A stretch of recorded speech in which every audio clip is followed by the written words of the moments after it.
Hey everyone, welcome to my very first YouTube video. I'm Jeff Pennington. Today I'm going to be showing you my process working through the Skynet Machine on TryHackMe. Now, for full transparency, I've already worked through this machine. I have my notes and everything off to the side, but I wanted to work through it again just to kind of demonstrate some of the ins and outs of my process working through. Plus, I'm trying to show individuals who aren't knocking it out all in one go. You've got several of your professional ethical hackers on screen, and they seem to just fly through it. And I'd rather do it to where I'm demonstrating some of the struggles that I went through. As I go, I'll highlight what specific issues I struggled with going through. And I know that this room has a walkthrough sections, but that's all right. I thought it was very good for demonstrating some SMB, the use of Hydra, and things of that nature. So without further ado, let's dive in. Okay, so I've already got the machine up and running. I'll go ahead and copy the IP here. Personally, what I prefer doing is creating each folder for a specific folder for each system, and I've already gone ahead and done that. So we'll go ahead and add the IP to our Etsy host file. Alright, just like that, and that makes it a little easier to navigate, and makes it to where the IP automatically resolves to that name. So first off, we'll go ahead and we'll ping it, make sure we can reach it, and we can. Okay.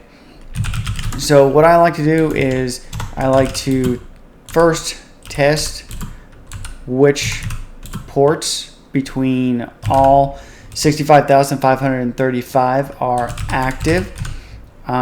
So how I do that is I use the -p- option. And then I make it very verbose so that I can see what's going and as it's running. So we'll go ahead and kick this off, and I'll go ahead and let that run, and then I'll come back once it's completed. Okay, so we finished with the initial kind of detection scan, and as you can see here, we've got port 22, 80, 110, 139, 143, and 445. Another reason that I do this is because just because you've got your traditional ports doesn't mean a real organization may not hide them on something else. So I always try to be thorough, and I approach each of these as a true pen test to the best of my knowledge and ability. So now that we know that, we can go ahead and do a more targeted in-map scan, and we do that with -p, and we'll go ahead and do 22, 80, 110, and as you can see, I already ran it earlier. So we hit all the ports, we do the verbose again, and I go ahead and I add the -A option, and what that does is it basically tells Nmap to hit these ports with every script in its arsenal so that we get service detection and things of that nature, so we get a more complete picture of the network. So we're going to go ahead and run this, and it shouldn't take as long because you're not scanning all 65,535 ports. So we'll go ahead and let that run, and then I'll come back once it's completed as well.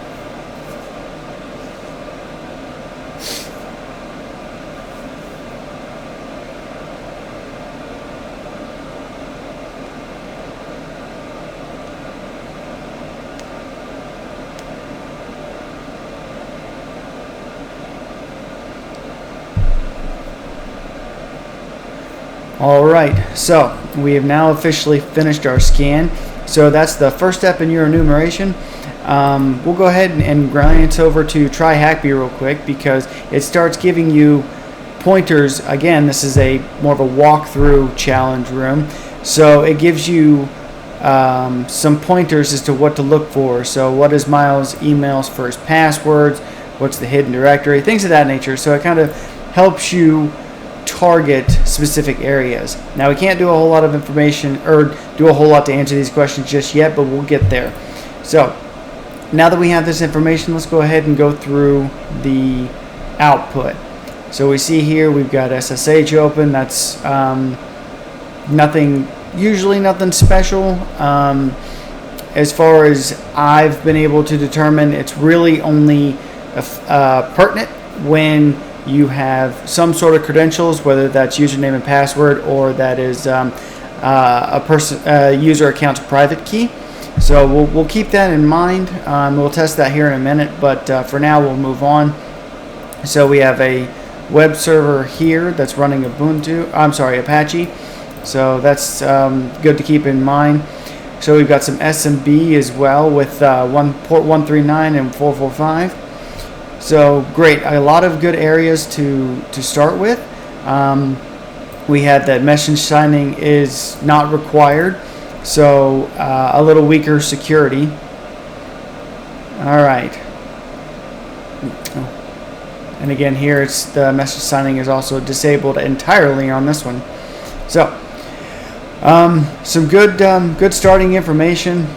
Now, where I like to begin, and we'll go ahead and add a new terminal so that we don't lose our Nmap results. Alright, so where I like to start is with the simplest one, and I do this because I'm trying to approach it as an actual penetration test. While I am not a professional penetration tester yet, I'm still trying to get myself in that habit. So what you're doing for your clients, from what I've been able to research, you're identifying every area that they may of concern that they may have on their network. So we'll take this from the top down as best we can. So with port 22 and SSH, we go ahead and we'll try this right here. We'll do admin at Skynet.thm. At the moment, we're just trying to see if it will at least allow us, and as you can see, it does. Password authentication is enabled. So we'll go ahead and throw a few simple passwords at it, see if there's a weak password at place. I highly doubt it, but you never know. Alright, so we've tried admin, we've tried simple password, things of that nature. I've actually done this 3 or 4 times now, so I throw a different one at it each time just to kind of see, but no dice. Okay, so we make note of the fact that password authentication is enabled, so if we happen to come across credentials that we can use, we can throw it in there and see if it'll allow an SSH connection. So we'll go ahead and clear this one out. So we'll go back over to our Nmap results, and since we see that a web server is up and running, let's go ahead and navigate to the web server and see what we have. So nothing too crucial, just a simple search bar. I'd like to point out that it is common practice to test for like cross-site scripting and see if you can get it from any kind of dialog box that requires user input. For the sake of time, I'm going to go ahead and bypass that because I already know that's not the avenue and it's not vulnerable to it. So there isn't a whole lot here. What I do like to check is the source, the page source. Sometimes you'll see comments of maybe other additional directories to check, potentially credentials. It can happen. So user error happens all the time in the real world, so it's always good to just verify. And another thing that can come up is software versions, giving you areas to narrow down your focus. So nothing here, which I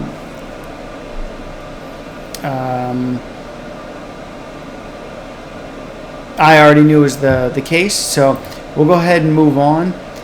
Since the web server is up and running, the best thing to do would be to try and enumerate the directories. So the way we do that is, in case you're unfamiliar, is the tool called GoBuster. So, and as you can see, I ran it earlier.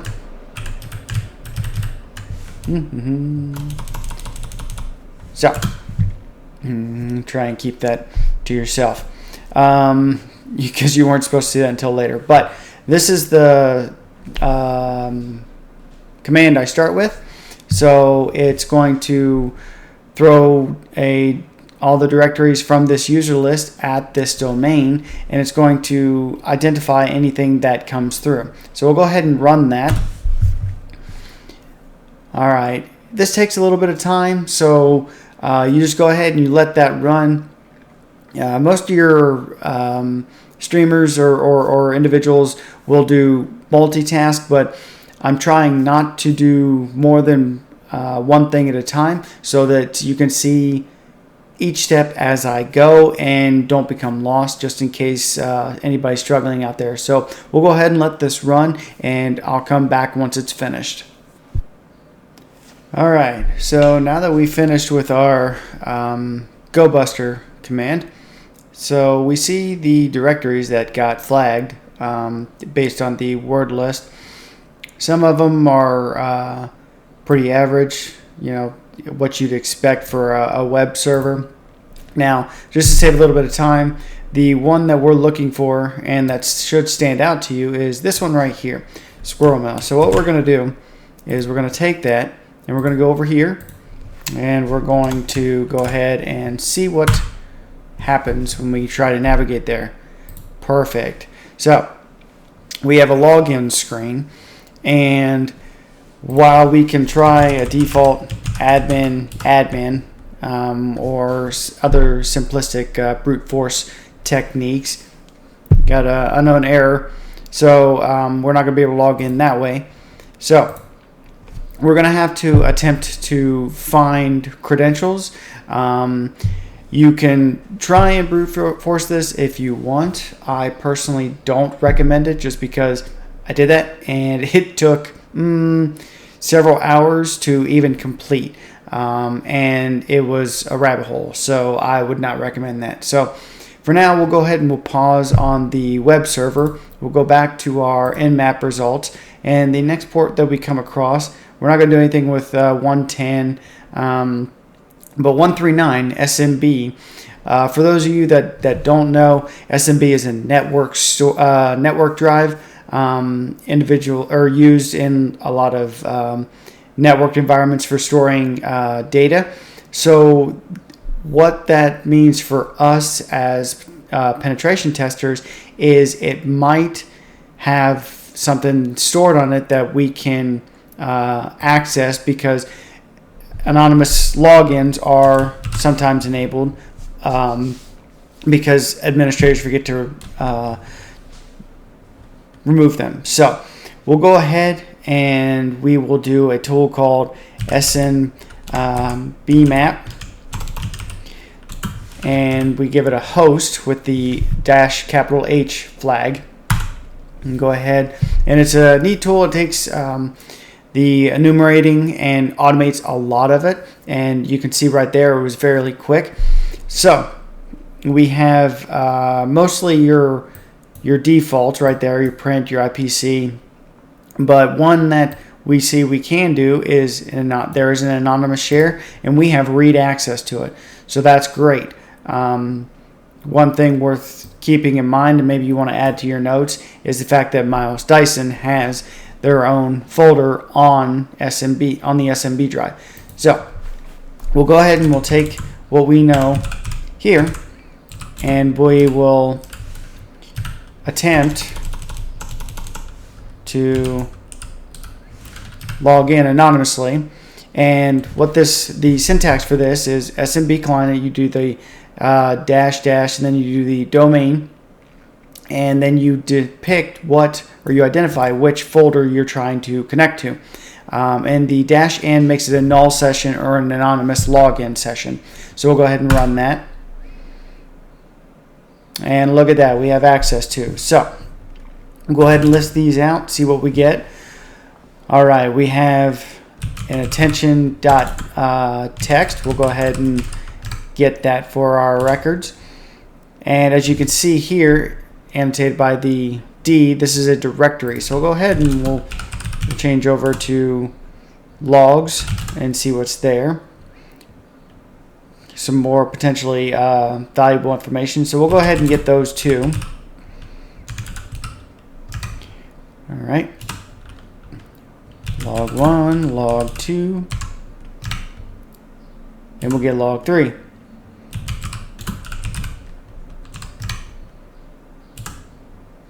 All right.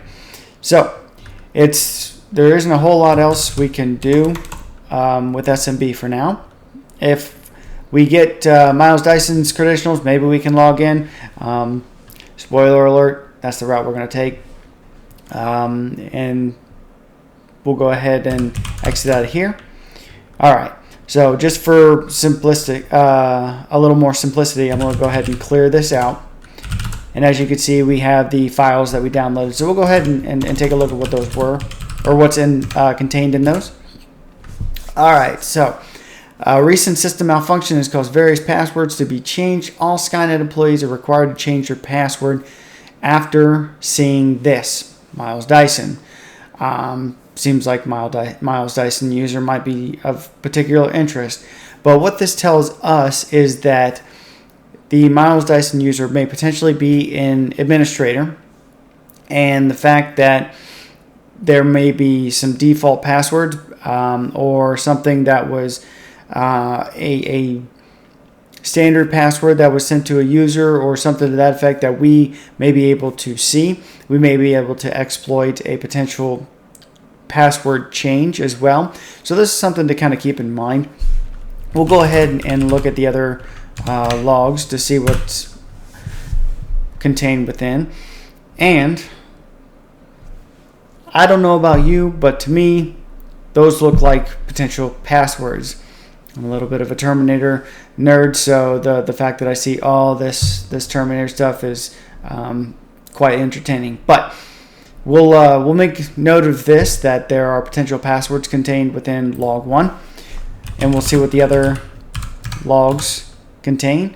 Nothing in log 2, and nothing in log 3 either. I went ahead and got ahead of myself. But okay, so it looks like log 1 is something to keep, but since we have nothing in log 2 and log 3, I'm going to go ahead and remove those for to keep things clean. That's my personal preference. You don't have to do this. But since we have a potential password list, and we have what looks like to be a user, Miles Dyson, we're going to go ahead and we're going to try and brute force this. Now, we're going to be using a tool called Hydra, and in order for this to succeed, we actually have to use an additional tool, Burp Suite, and capture the attempted login, because we're going to try and brute force the email login. So you can go ahead and wait for Burp to start up. I'm going to enable it on Foxy Proxy, and all right, so we have the target, proxy. We go ahead and intercept. We're going to throw a test and test in there. All right, so as you can see, Burp captured it, and what we're really looking for is both this here. I'm sorry, that's the location where it's going, the fact that it's a post request, and then to wrap up our Hydra syntax, we have to capture this right here up to this part. So and I'll explain more about that in just a moment, but for now we captured that request, so we'll go ahead and forward that because we know it's going to fail. We'll turn intercept back off. Go over to our HTTP history. Okay, so we get the error we expected. Now, since you went ahead and captured that request, we can go ahead and build out our Hydra syntax. Now, mine is already going to come up because, if I can type, as I mentioned, I did this before. So again, we mentioned the user, Miles Dyson. You have the lower dash lowercase l because it is a specified user. You can use the capital L if you have a user list, but we have one user we're looking to test. So we'll go ahead and put the lowercase l, and then we have the capital dash capital P, and we are going to use the log 1 that we found earlier. We've got our domain. We've got our post form that I mentioned earlier. So we put this in quotes, and we have our subdomain that we're looking for, that redirect that I mentioned, and then we do a colon, and that second section that has login username and secret key. So what we do is, these are basically telling Hydra, this is where your username and then this is where your password are going to be. Now, this last part here, if it shows up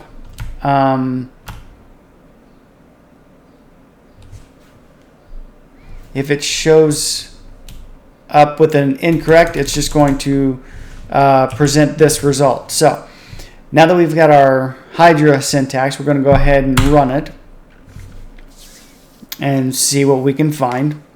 And there we go. It didn't take very long at all for it to locate the password for Miles Dyson. Now, the importance up to this point that I want to highlight is, this is why you don't put passwords on network drives. You don't store them on computers, especially network computers, things of that nature, because tools like Hydra make it very, very simple to brute force.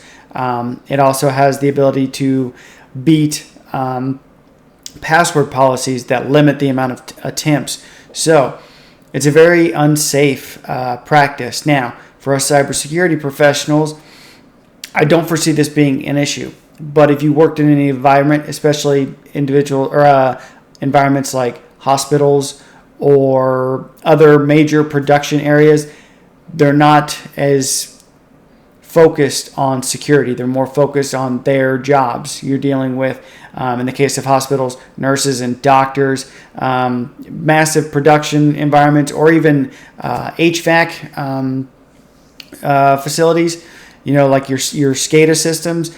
They're more concerned with their operations than they are with security.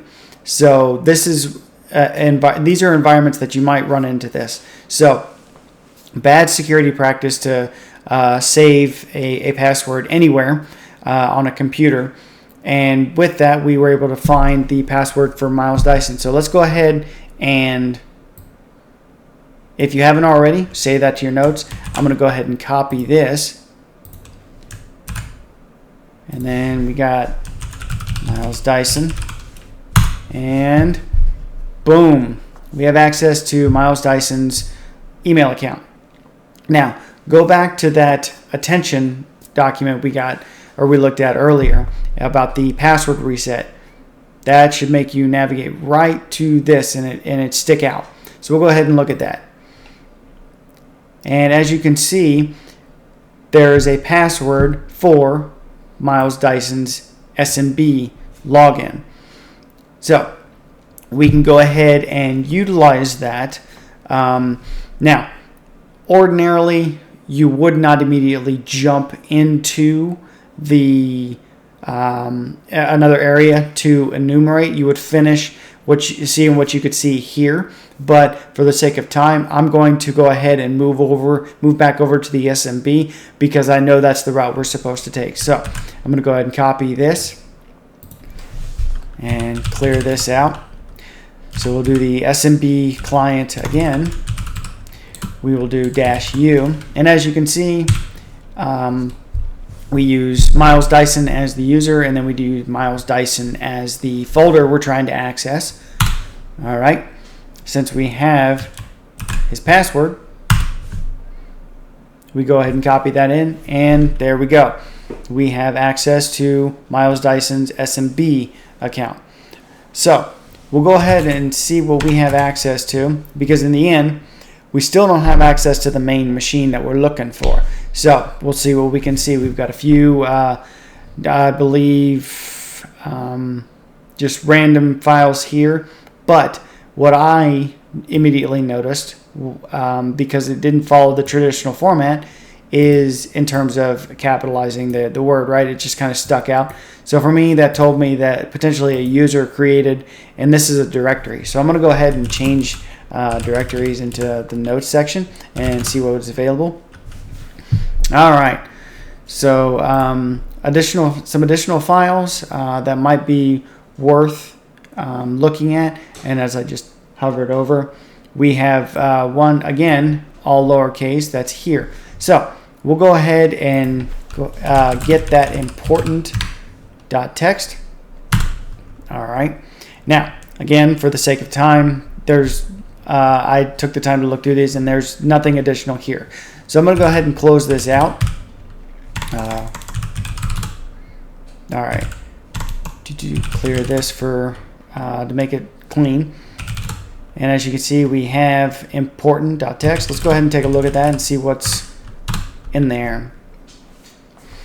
Okay, so we now have a potential new directory right here on a content management system that I assume is for the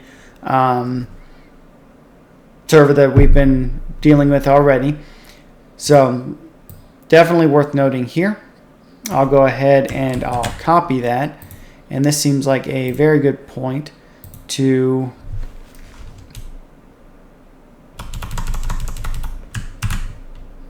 oops. All right, so we've got this directory here, provides some information on their personal page.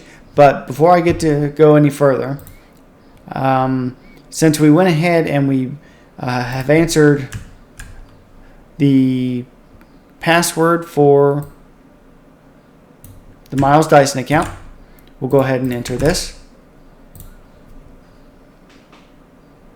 And then the hidden directory, we will go ahead and enter it as well, since we found that.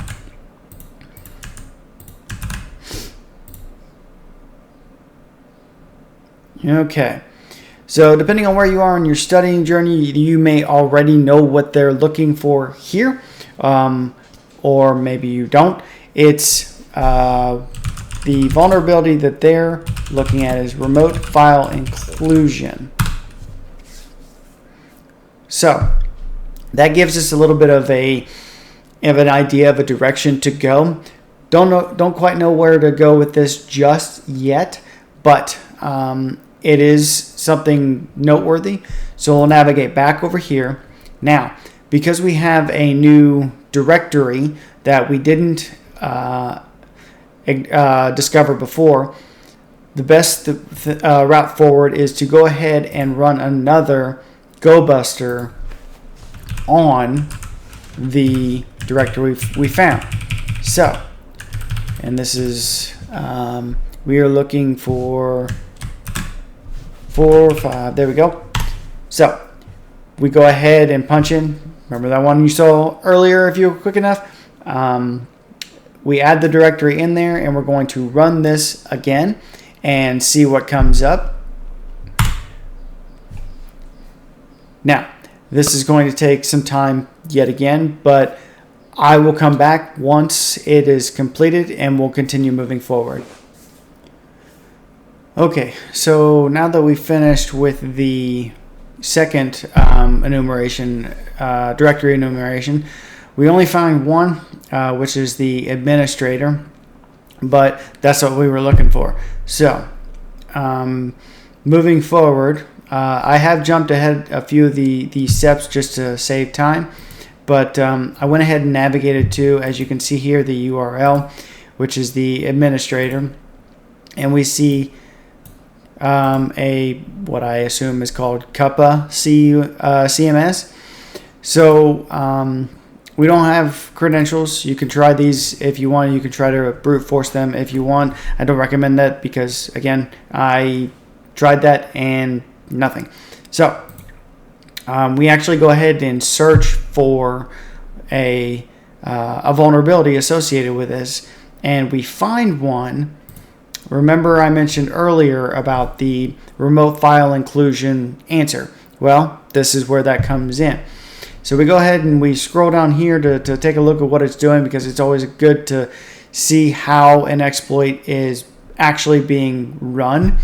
So here's a bit of a description. An attacker might include local or remote PHP files or read non-PHP files with this vulnerability. User-tainted data is used when creating the file name that will be included into the current file. PHP code in this file will be evaluated. Non-PHP code will be embedded to the output. This vulnerability can lead to full server compromise. So what this means is we are going to cause the system through a reverse shell to come back to our systems. And I'll show you how that's done in a minute. The key takeaway here is it identifies exactly what you need to put in your URL, and we'll get to that in a second. So to access the PHP file and then get your reverse shell. So let's go ahead and get started. So the next part that I'm going to do is I'm actually going to set up a listener first, so I don't forget. And you just do netcat is just nvlp-8. I can't do that yet because I have my Python server up and running. So I went ahead and navigated to the pen test monkeys. I'll go ahead and bring that up.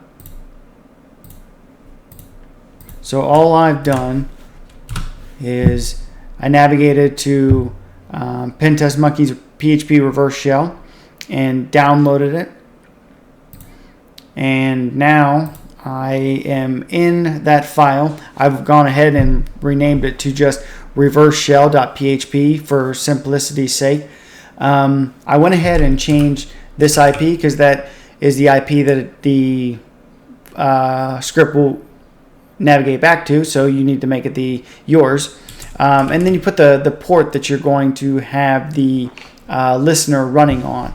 Now, I have 8,000 right now. I'm actually going to go ahead and change that to 1234 so that I can leave my server up and running while I'm setting up my netcat listener. So that's all you have to do with this. So go ahead and save and exit.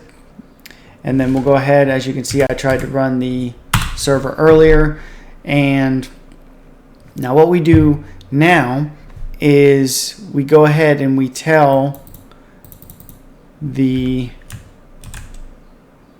vulnerable system that we want to download. So the way we do that is you've got the domain, you've got the hidden directory, the administrator, and then we input the field that we saw earlier and we modify it to perform an HTTP transfer to our machine, and then the port that we've got it on and the name of the file. So we'll go ahead and do that.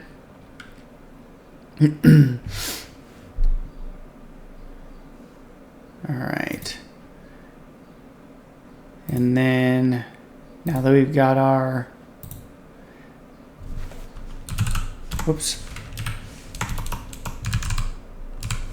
Okay.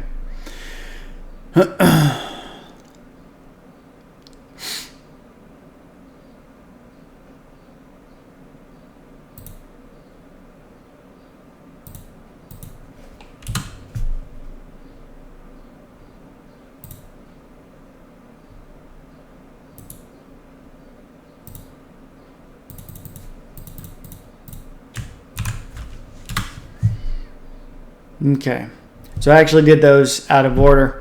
What you do is you establish your server with the reverse shell in first, and then you trigger your netcat listener on a separate port, okay?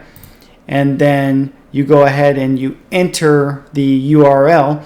That causes it to reach back, and as you can see, we now have a shell to the system itself. Now, moving forward, go ahead and stabilize this shell. So we've got, whoops,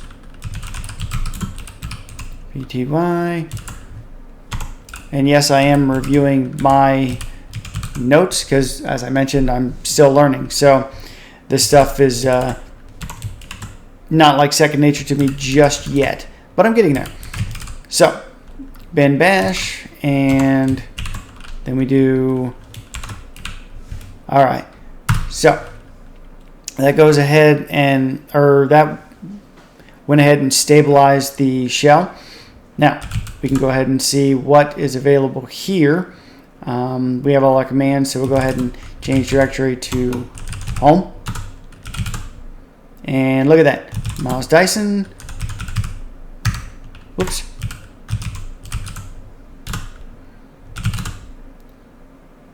And there we have our user.txt, which is our first flag. So we'll go ahead and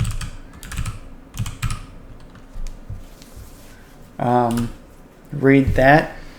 Boom. So pretty straightforward up until now. We'll go ahead and input that into TryHackMe.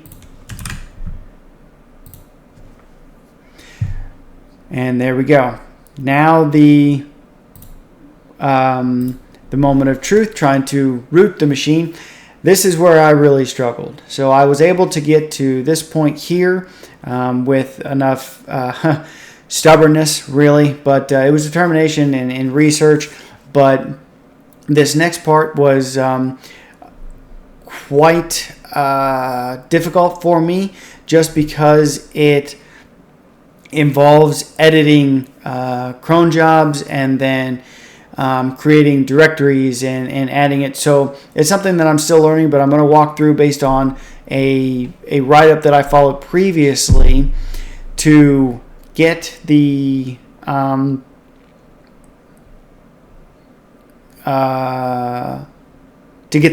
our privileges escalated. So the way we do this is we look at the cron jobs that are in place. Oh, no. So we see that, see, still making errors. So it actually, you go to backups and you can identify that he has a backup running, and he actually has executable rights on a root, a file with root privileges. So that's really what we're going to exploit. And I'm going to go ahead and follow my previous notes, so bear with me just a little bit, because you have to set up yet another listener, NVLP, and I'll do 4444. All right, that'll come in handy in just a moment. So what we do now is it involves creating a file that will exploit this backup script and maintain the privileges of it to a new shell. Now, the command for this I have already written out, and I will review my notes to provide you with the explanation of exactly what it's doing. So we have echo remove temp /f, and what it does is deletes a file if it exists named f in the temp directory. It creates the next section, which is the make first in first out, creates a named pipe at the designated location, which is temp/f, and then it sends input from the cat temp f piped bin /sh-i. What it does is it sends input from the name piped into an interactive shell. Then the two greater than sign and one, it redirects error output to standard output so that everything goes to one place. And then the netcat is what actually reaches back to our system. So this right here will actually be your IP, and then this will be your port that you identified. For us, it's 4444. And then our last section is it sends the data coming back from the attacker's machine into the named pipe. So very, very in-depth command. It is common from what I've seen in a lot of exploitations, a lot of videos that I follow. I'm still familiarizing myself with it. I actually used ChatGPT to kind of break it down because I like learning and understanding what exactly I'm running. I don't want to just run something and be like, I've got the answer, here we go. So that explanation I provided you is actually from ChatGPT. So credit to that. It is a great learning assisting tool if you're using it correctly. So we'll go ahead and run this. It should work.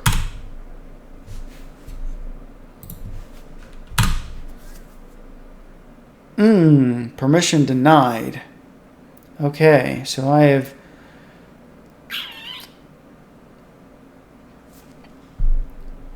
have made an error somewhere.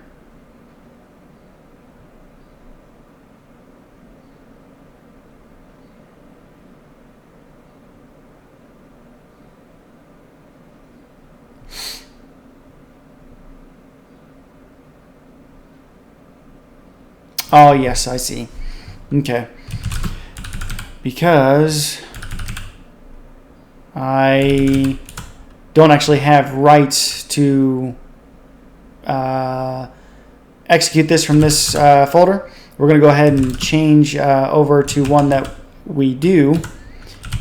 It is var, and then what did I have here? Ah, yes, www. Whoops. And then HTML. Whoops.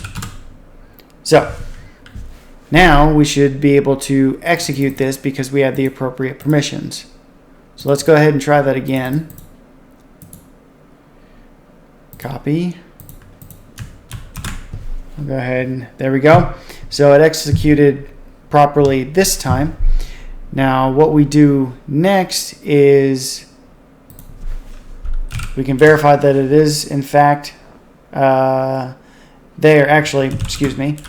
We can make sure it's there by navigating to the directory that we just changed, directory temp. And as you can see, no.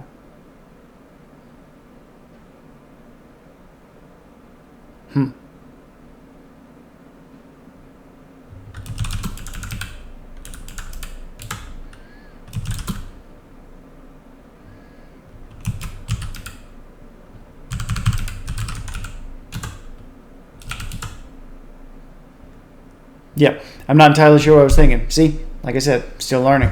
So we need to make this an actual executable, so that's what we're going to go ahead and do now. So we have chmod, and it applies all read, write, execute to this. And then we do, which should work. Okay.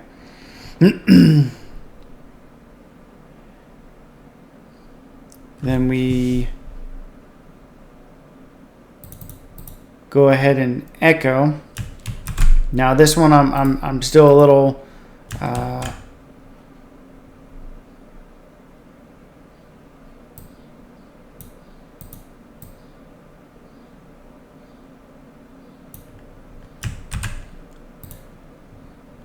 unfamiliar with how this functions, but mainly since this checkpoint 1 is in the, and I should have shown it earlier and I apologize, but this checkpoint 1 is actually in the bash script. So there we go, and we let that sit there, and if we've done everything correctly, we should have in just a moment received the shell back. So we'll go ahead and wait and see what happens.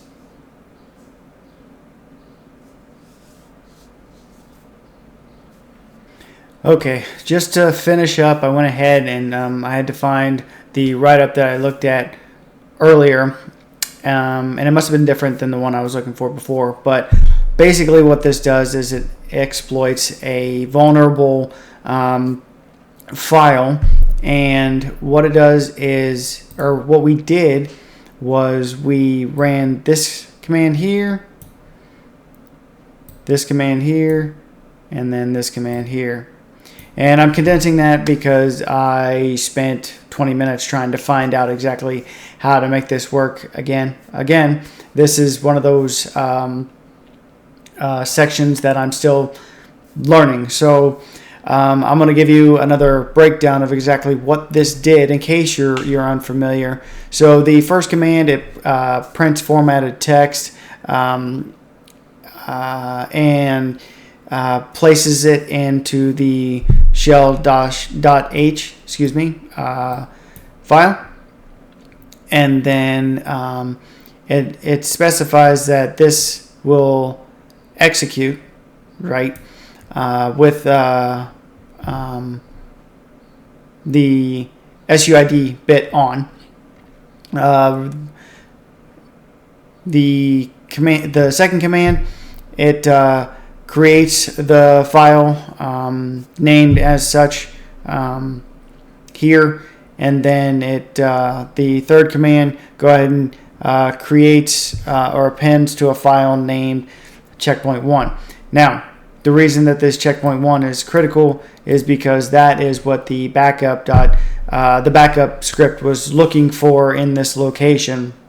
So it's basically exploiting a wild card in that script.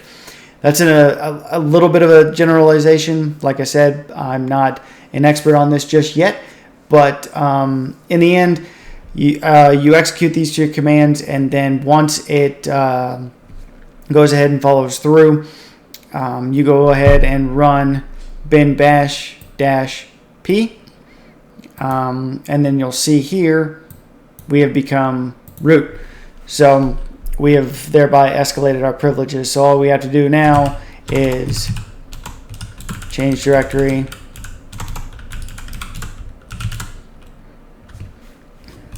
and go to root, and there is our root flag. Go ahead and copy this.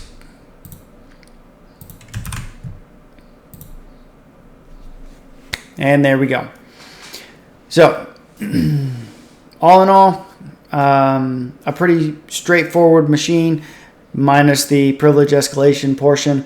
I know it was a little bit rough, but you know, I'm still learning, like I said. But I wanted to share that with you. I wanted to share my process and how I work through things.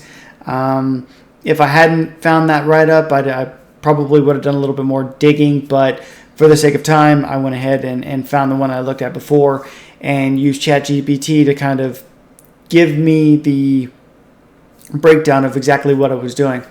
Obviously, you can't do this in like a real world scenario, but for educational purposes, it works for me, and it reinforces my learning. I'll probably run through this machine a few more times in the future until I can sit there and I can fully grasp exactly what it's doing. And I recommend you do the same thing if you're following along and if you're still learning. But it was a little bit rough, and it's very clear that I'm still working through how to get to this the next level where I can do it on my own. But still, I hope you found this video useful. Took something from it. Like I said in the beginning, it covers the use of Nmap, enumerating SMB shares, working with Hydra, and then this final exploit for privilege escalation is absolutely fantastic. It really is. It takes just a next level of knowledge and understanding, one that I'm hoping to grasp. So I hope you found that useful. Let me know in the comments what you thought. I'm sure there will be recommendations for areas of improvement. I welcome that. But until next time, take care.